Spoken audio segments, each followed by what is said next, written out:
Good afternoon student. आदर्श की online क्लासों में आप सभी का पुनः हार्दिक अभिनंदन।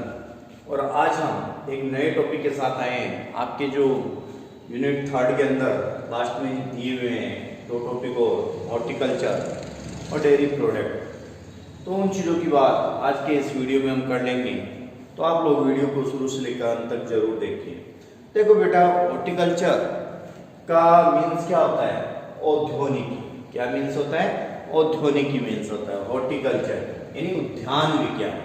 क्योंकि जहाँ पर हम जितने भी जो प्लांट तैयार करते हैं, जिस क्रिया के द्वारा हम प्लांट तैयार करते हैं, उसको ही हम क्या बोलते हैं? हॉर्टिकल्चर बोलते हैं। उस हॉर्टिकल्चर के अंतर्गत जितने भी जो हम फल उगाते हैं या फिर जितनी सब्जी उगाते हैं, जितने भी जो पेड़ उगाते हैं या फिर जितनी भी जो सुगंधदार चीजें हम उगाते रहते हैं, वो सारी किसके अंतर्गत आती हैं? हॉर्टिकल्चर के अंतर्गत आती हैं। तो ये चीज आपको ध्यान में रखनी है। आपके सीधा एक टॉपिक दिया हुआ है, छोटा सा टॉपिक है, कोई बड़ा नहीं है, हॉर्टिकल्चर। तो उस हॉर्टिकल्चर के बारे में आज हम बात करेंगे पहले, और उसके बाद में हम डेयरी फार्मिंग जो डेयरी प्रोडक्ट का दिया हुआ है आपके topic, dairy product in India, तो उन चीज़ों के बारे में हम बात कर लेंगे। तो बात कर रहे हैं सबसे पहले हॉर्टिकल्चर की। हेडिंग डाल लीजिए, पेन और नोटबुक आपके पास में होने चाहिए, साथ साथ लिखते रहोगे, क्योंकि दो टॉपिक है और दोनों ही छोटे टॉपिक हैं। तो आप लोग अपने नोट्स प्रॉपर तरीके से साथ में आप बनाओगे। क्लियर? दोनों टॉपिक इसी वीडियो में हम बात कर लेंगे आज। तो सबसे पहले आप हेडिंग डाल लीजिए, आप हॉर्टिकल्चर। क्या डालोगे? हॉर्टिकल्चर। और हॉर्टिकल्चर के अंतर्गत आप लिखोगे, या इसके ब्रैकेट में भी आप लिख सकते हो उद्यान विज्ञान। क्या लिख सकते हो? उद्यान विज्ञान। तो हॉर्टिकल्चर आगे लिखिए, इसमें उद्यान विज्ञान या औद्योगिकी में फल, सब्जी, पेड़, सुगंधित व मसालों वाली फसलें व फूल सभी को उगाना सम्मिलित है। कि भाई सारी चीजें, चाहे वो फूल हो, चाहे वो पेड़ हो, चाहे वो सुगंधित कोई भी चीज हो, चाहे वो सब्जी हो, चाहे वो मसाले हो, चाहे वो कोई भी चीज जो आप उगाते हो पौधों के तौर पर, पेड़ के तौर पर, वो सारी प्रोसेस किसके अंतर्गत आ जाती है? हॉर्टिकल्चर के अंतर्गत आ जाती है। क्लियर ये चीज? आगे हम बात करते हैं कि भाई उगाने की कला के अंतर्गत बहुत सी क्रियाएं आ जाती हैं। अलग क्रिया कि आप लोग देखते हो कि भाई कोई नर्सरी के अंदर प्लांट लगा रहा है, कोई कहीं और लगा रहा है, कोई बीज व तरकारी के उत्पादन के अंतर्गत प्रोसेस कर रहा है, तो वो सारी विधियां इसी के अंतर्गत आती हैं। तो कोई भी प्लांट होता है उनके बीच में प्रजनन कराया जाता है। प्रजनन कराने के बाद में नए प्लांट की उत्पत्ति करवाई जाती है। तो इसके अंतर्गत भी प्रजनन की भी अधिक से अधिक, ज्यादा से ज्यादा हम मनचाही जो फसलें लगाते हैं किसके द्वारा लगाते हैं? प्रजनन करवा के उनके द्वारा लगाते हैं। तो अधिक से अधिक मनचाही फसल उगाना ही क्या कहलाता है? प्रजनन के अंतर्गत आ जाता है। क्लियर? इसके दो पार्ट आ जाते हैं, एक लैंगिक प्रजनन और दूसरा अलैंगिक प्रजनन। देखो, लैंगिक प्रजनन के अंतर्गत बीज व तरकारी का उत्पादन हम साधारण विधि के द्वारा करते हैं, और ये किसका उदाहरण है? लैंगिक उत्पादन का उदाहरण है। किसका उत्पादन उदाहरण है? लैंगिक। बीज व तरकारी का उत्पादन सबसे साधारण विधि है, और यही उदाहरण किसका है? लैंगिक उत्पादन का उदाहरण है। दूसरा हम बात कर रहे हैं अलैंगिक प्रजनन की, कि भाई पौधा बेचने वाले व फलों की खेती करने वाले, पौधा बेचने वाले व फलों की जो खेती करते हैं वो सारे क्या करवाते हैं? अलैंगिक प्रजनन करवाते हैं। क्या करवाते हैं बच्चों? अलैंगिक प्रजनन। तो ये एक छोटा सा टॉपिक है आपके दिया हुआ है हॉर्टिकल्चर का। तो आप हॉर्टिकल्चर, क्योंकि एक छोटा सा क्वेश्चन पूछा जा सकता है यहाँ से कि भाई व्हाट इज हॉर्टिकल्चर? हॉर्टिकल्चर क्या है? तो आप सभी को ये चीज पता होनी चाहिए हॉर्टिकल्चर के अंतर्गत क्या की जाती है। कि जितने भी जो उद्यान विज्ञान है, जितने भी जो पौधे हैं, सुगंधित पुष्प है, या फिर जितनी भी जो सब्जियां हैं, जितने भी जो मसाले हैं, वो सारे सब किसके अंतर्गत आ जाते हैं? हॉर्टिकल्चर के अंतर्गत आ जाते हैं। तो ये चीज आपको ध्यान में रखनी है।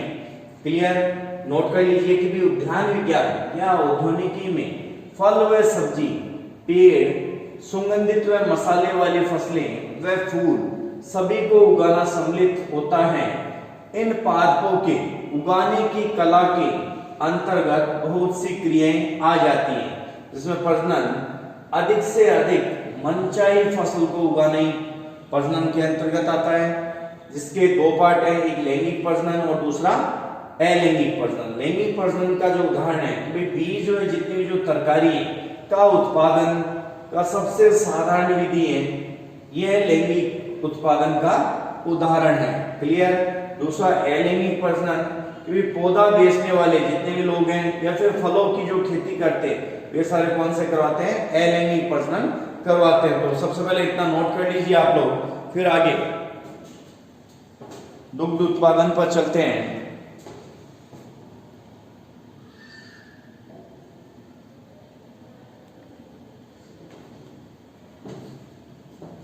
हो गया नोट? नोट कर लीजिए बच्चों। दुग्ध व्यवसाय की बात कर लेते हैं। हो गया नोट? ओके, अब कर रहा हूं बच्चों।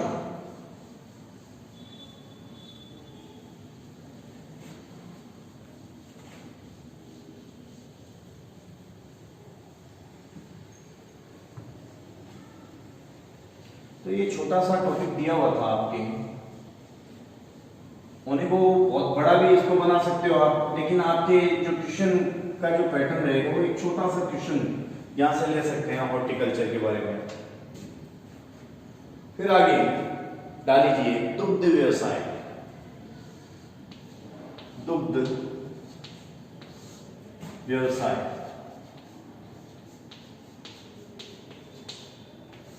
दुग्ध व्यवसाय के द्वारा बहुत सारे प्रोडक्ट भी मिलते हैं। आप सभी को पता है कि भाई दूध से हम क्या क्या बनाते हैं। दूध से दही बनाया जाता है, दूध से छेना बनाया जाता है, और भी दूध से पनीर बनाया जाता है। तो बहुत सारी चीजें दूध के द्वारा प्रोडक्ट तैयार किए जाते हैं। ये चीज आप लोग भली भांति इन चीजों से परिचित हो, घरों के अंदर आप लोग देखते रहते हो कि भाई बनता रहता है। तो आप हेडिंग डालिए सबसे पहले दुग्ध व्यवसाय, इसकी बात कर लेते हैं। देखिए, भारत का दुग्ध उत्पादन में, भारत का दुग्ध उत्पादन में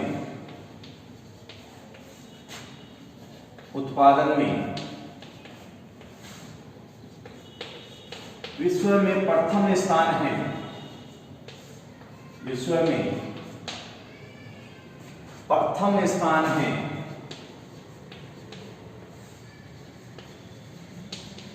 भारत विश्व में बेटा दूध के अंदर कौन सा रखता है? पहला स्थान रखता है। द्वितीय स्थान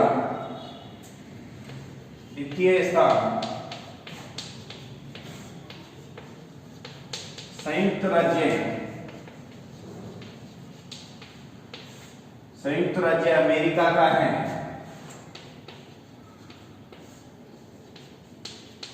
संयुक्त राज्य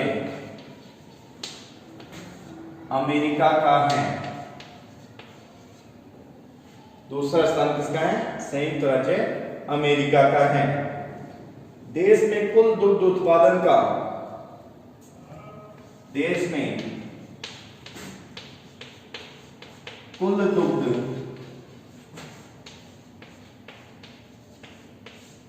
उत्पादन का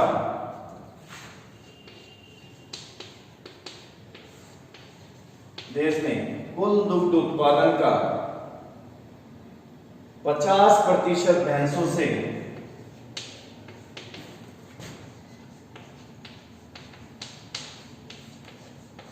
50% किससे बच्चों? भैंसों से, तथा 41% गायों से, तथा 41% गायों से,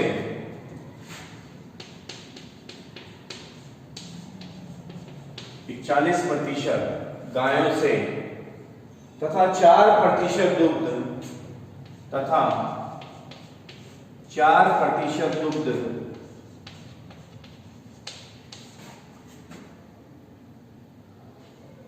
बकरियों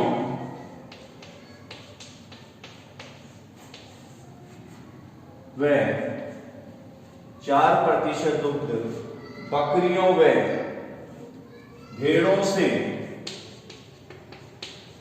से प्राप्त होता है, प्राप्त होता है। क्लियर? देश में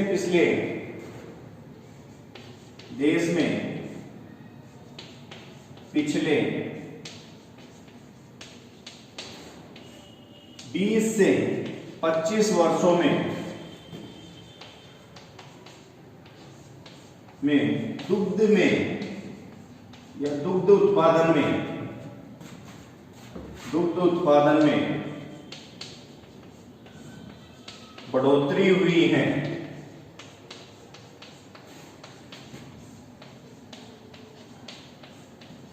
दुग्ध उत्पादन में बढ़ोतरी हुई है।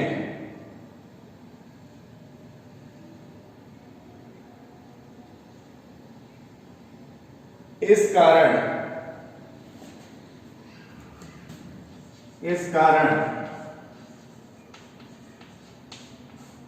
जिन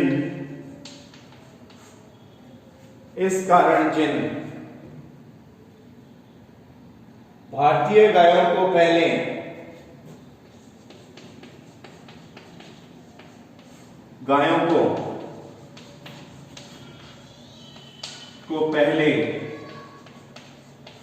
कम दुग्ध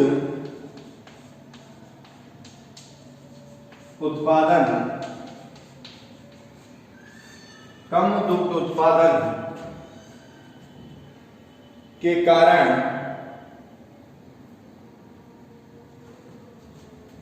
कारण टी कप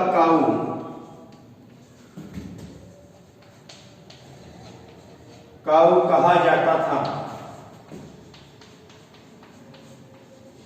टी कप काऊ कहा जाता था।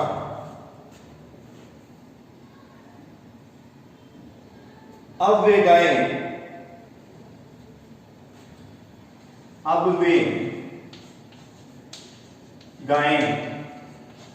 टी कप काऊ नहीं है,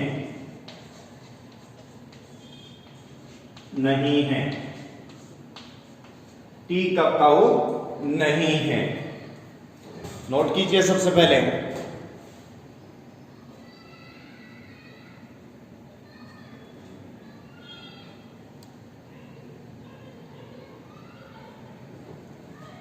नोट कर लीजिए, तो मैं बता देता हूं ये चीज।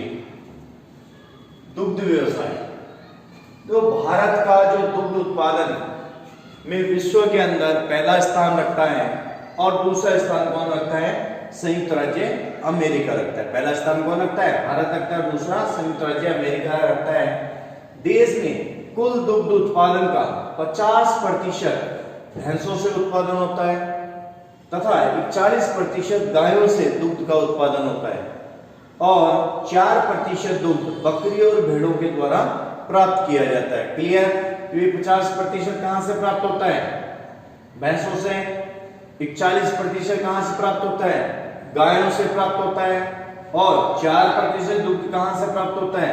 बकरी व भेड़ों से प्राप्त होता है और बाकी जो बचा वो अन्य से प्राप्त हो जाता है। देश में पिछले जो 20 से 25 साल है उनके अंदर दुग्ध उत्पादन के अंदर बढ़ोतरी हुई है और इसी कारण जिन भारतीय गायों को पहले टी कप काऊ कहा जाता, जिन भारतीय गायों को पहले क्या कहा जाता? टी कप काऊ कहा जाता कि भाई चाय के लिए ये दूध देती है, तो टी कप काऊ का चेंज वर्तमान के अंदर क्या हो गया? उसको टी कप काऊ अब नहीं कहा जाता है। तो ये लाइनें हैं, आपको थोड़ा बहुत नहीं दिखाई दे रहा तो नोट कर लीजिए आगे कि भाई भारतीय गायों को पहले कम दूध उत्पादन के कारण टी कप काऊ कहा जाता था, लेकिन वर्तमान के अंदर टी कप काऊ नहीं कहा जाता है। तो नोट कीजिए पहले, उसके बाद आगे की बात करते हैं।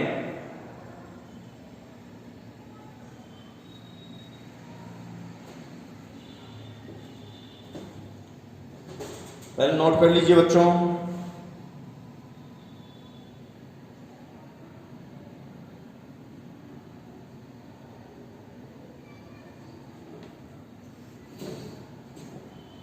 दोबारा इस चीज को मैं अगेन समझा देता हूं कि भाई भारत का दुग्ध उत्पादन में विश्व में प्रथम स्थान है और द्वितीय स्थान संयुक्त राज्य अमेरिका का है। देश में कुल दुग्ध उत्पादन का 50% भैंसों, 41% गायों, तो 50-41 कितने हो गए बच्चों? 91, और 4% दुग्ध बकरी व भेड़ों से प्राप्त होता है, यानी लगभग 95%, और 5% जो जितने भी जो बचे हुए जो पशु है उनके द्वारा प्राप्त होता है। देश में पिछले 20 से 25 सालों की अगर बात करें तो इसके अंदर दुग्ध उत्पादन में क्या हुई है? बढ़ोतरी हुई है, बड़ा उत्पादन। और इस कारण जिन भारतीय गायों को पहले कम दूध उत्पादन के लिए टी कप काऊ कहा जाता था, वर्तमान के अंदर उनको टी कप काऊ नहीं कहा जाता है। तो नोट हो गया होगा आई थिंक। आगे फिर बात कर लेते हैं।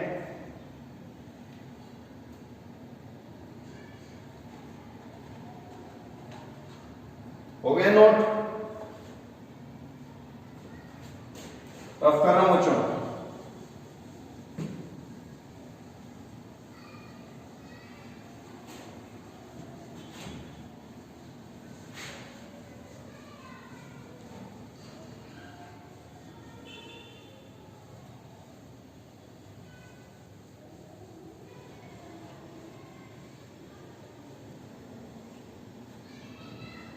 हो गया होगा नोट? आगे लिखिए। पशु उत्पाद व पशु संपदा से, पशु उत्पाद व पशु संपदा से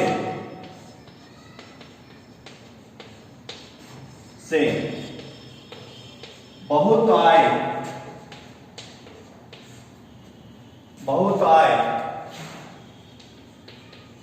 प्राप्त होती हैं।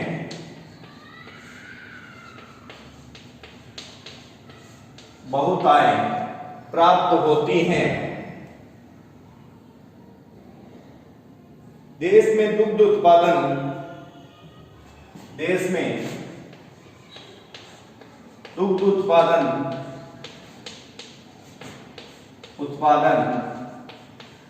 1950-51 में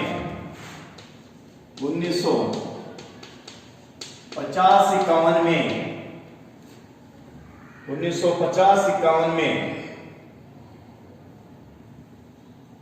17 मिलियन टन था। 17 मिलियन टन था। 1950-51 में 17 मिलियन टन था, जो सन 2013-14 में बढ़कर जो सन 13-14 में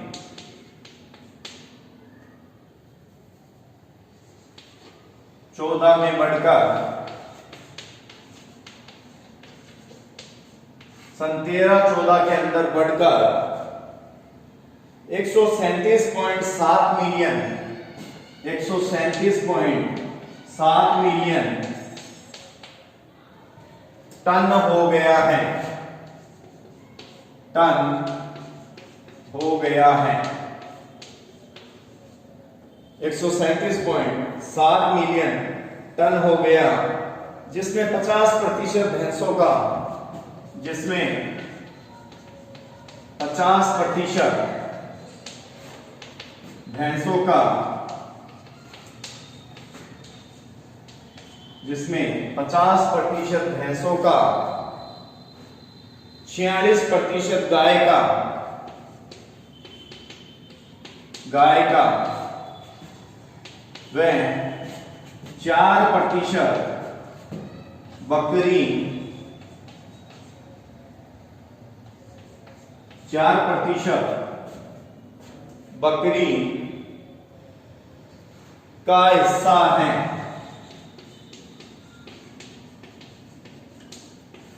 4% बकरी का हिस्सा है।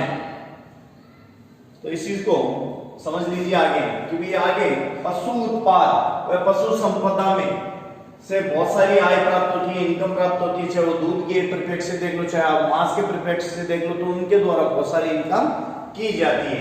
देश में दुग्ध उत्पादन की अगर बात करें तो 1950-51 में अगर बात करें तो 17 मिलियन टन इसका उत्पादन किया जाता था। वही 2013-14 के अंतर्गत इसका जो उत्पादन बढ़कर कितना हो गया, 137.7 मी छोटा कर लीजिए 7 मिलियन टन हो गया। कितना हो गया, 137.7 मिलियन टन हो गया, जिसमें 50% बात करें तो भैंसों के द्वारा और 46% बात करें तो गाय के द्वारा और 4% वो बकरियों के द्वारा प्राप्त होता है। क्लियर, इतनी चीज नोट कीजिए। आगे बढ़ते हैं फिर।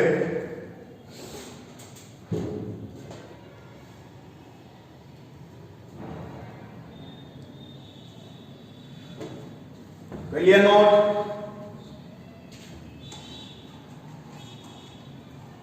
आगे बात करते हैं इसी पर।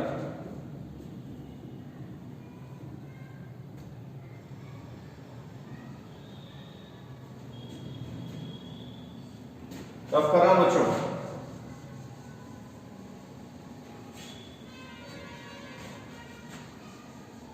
तो प्रॉपर तरीके से नोट्स बनाते चलिएगा। टॉपिक वाइज अपन लिखकर आगे बढ़ रहे हैं। आगे लिखिए, यद्यपि दुग्ध उत्पादन में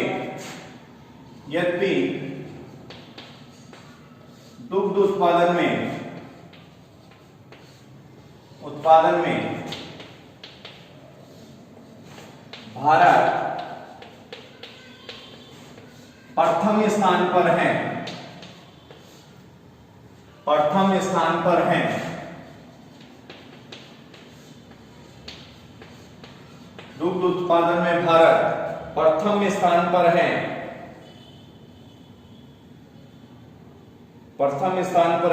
लेकिन गाय व भैंस का औसत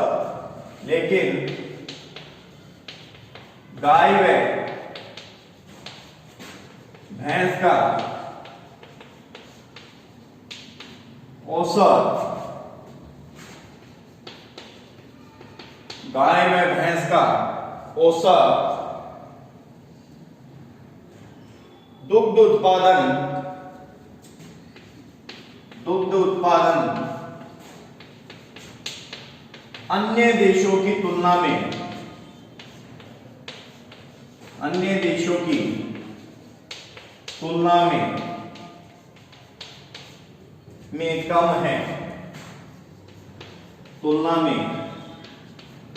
कम है। अन्य देशों की तुलना में कम है।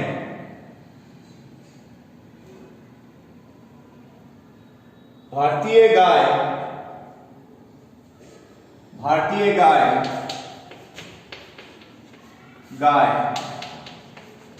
157 केजी प्रति वर्ष 157 केजी प्रति वर्ष। भैंस 504 किलोग्राम दुग्ध 504 केजी दूध प्रति वर्ष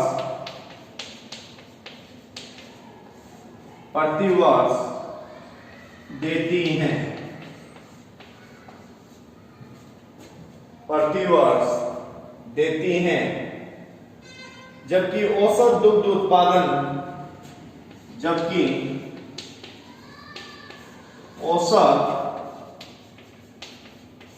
दुग्ध उत्पादन प्रति वर्ष संयुक्त राज्य अमेरिका औसत दुग्ध उत्पादन प्रति वर्ष संयुक्त राज्य अमेरिका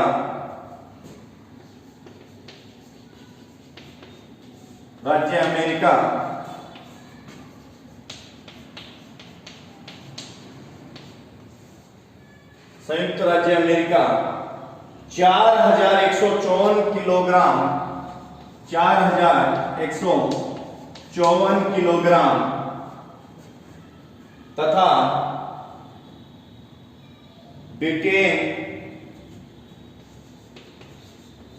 3959 किलोग्राम प्राप्त होता है।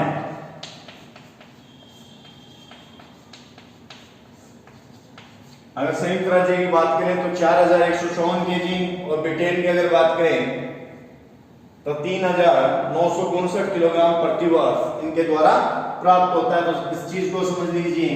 आगे, यद्यपि दुग्ध उत्पादन में भारत प्रथम स्थान पर है, लेकिन गाय व भैंस का औसत दुग्ध उत्पादन अन्य देशों की तुलना में कम है।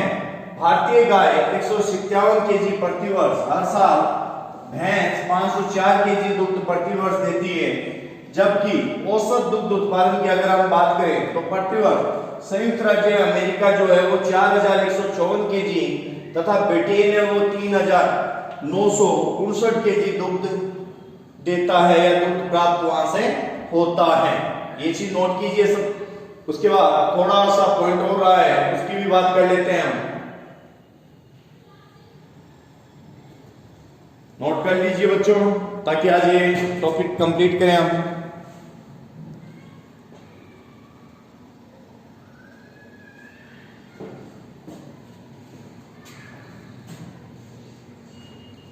नोट कर लीजिए जल्दी।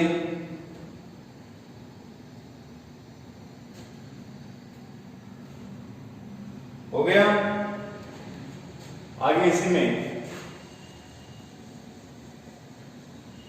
लास्ट बात करते हैं इस चीज की।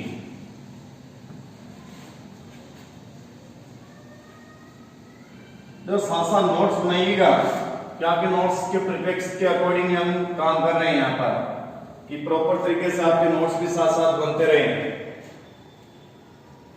आगे, भारत में दुग्ध का सबसे अधिक उत्पादन, भारत में दुग्ध का सबसे अधिक उत्पादन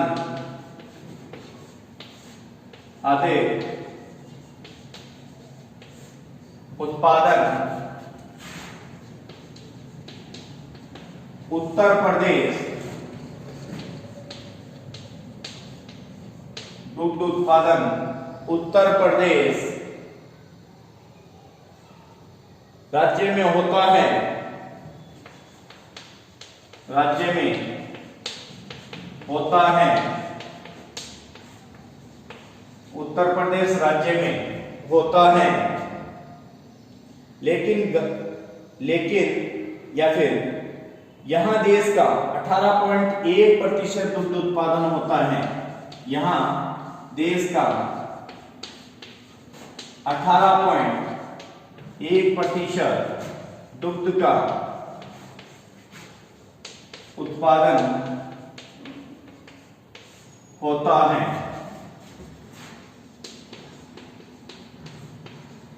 18.1% दुग्ध का उत्पादन होता है। द्वितीय स्थान पर राजस्थान, द्वितीय स्थान पर राजस्थान व तृतीय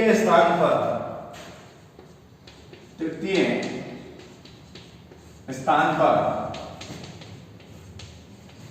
पंजाब राज्य आता है। तृतीय स्थान पर पंजाब राज्य आता है।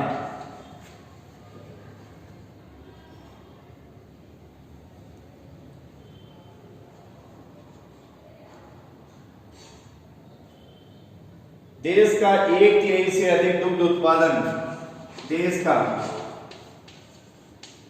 1/3 से अधिक दुग्ध उत्पादन, 1/3 से अधिक दुग्ध उत्पादन 3 राज्य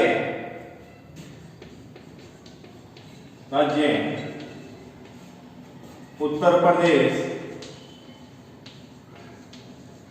राजस्थान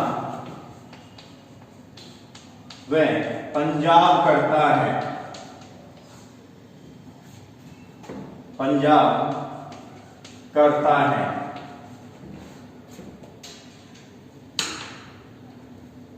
देखो ये चीज लिखने के बाद आगे आप ये चीज इंक्लूड कर सकते हो यहाँ पर कि भाई जो दूध है उस दूध के द्वारा काफी सारे प्रोडक्ट बनाए जाते हैं, जिसके अंतर्गत दही हो गया, जिसके अंतर्गत पनीर हो गया, जिसके अंतर्गत छेना हो गया। तो ये सारे चीज जितने मिल्क पाउडर हो गए, ये सारे के सारे किसके द्वारा बनते हैं? दुग्ध के द्वारा बनते हैं। तो ये सारे क्या इसके दुग्ध के प्रोडक्ट भी हैं। तो आप लोग ये चीज साथ में इंक्लूड कर सकते हो कि भाई भारत के अंतर्गत जो दुग्ध है वो दुग्ध के द्वारा काफी सारे प्रोडक्ट, जिसके अंतर्गत दही, दूध का पाउडर, छेना आदि उत्पाद बनाए जाते हैं। तो ये लाइन के साथ में आप लोग इंक्लूड कर लीजिए। तो इसी के साथ धन्यवाद, दोबारा मिलेंगे नए वीडियो के साथ में। आप लोग इसके नोट्स प्रॉपर तरीके से बना लीजिए, सिस्टमेटिक, ताकि आपको किसी प्रकार की प्रॉब्लम न हो। इसी के साथ धन्यवाद, दोबारा मिलेंगे नए वीडियो के साथ में।